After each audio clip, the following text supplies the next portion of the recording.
جب آپ لوگوں میں کچھ بانٹنے والے بن جاتے ہیں تو اللہ سب سے زیادہ وہ چیز آپ کو ہی دیتا ہے۔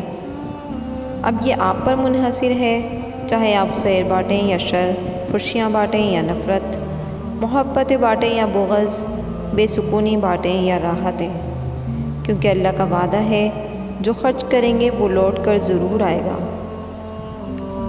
اب خرچ صرف مال نہیں ہوتا، وقت بھی ہوتا ہے، جذبات بھی ہوتے ہیں، صلاحیتیں بھی ہوتی ہیں اور علم بھی ہوتا ہے۔ بس ایک چیز کا دھیان رکھنا، کسی کو خود نہ چھوڑنا، دوسرے کو فیصلہ کرنے کا موقع دینا، یہ اللہ کی صفت ہے۔ اللہ اپنی مخلوق کو کبھی تنہا نہیں چھوڑتا، مخلوق اللہ کو چھوڑتی ہے۔ اور دھیان رکھنا، جو جا رہا ہو اسے جانے دینا، مگر جو واپس آ رہا ہو اس کے لیے کبھی دروازہ بند نہ کرنا، یہ بھی اللہ کی صفت ہے۔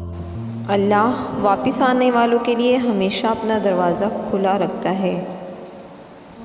تم یہ کرتے رہنا، تمہارے دروازے پر رحمتوں کا میلہ لگا رہے گا۔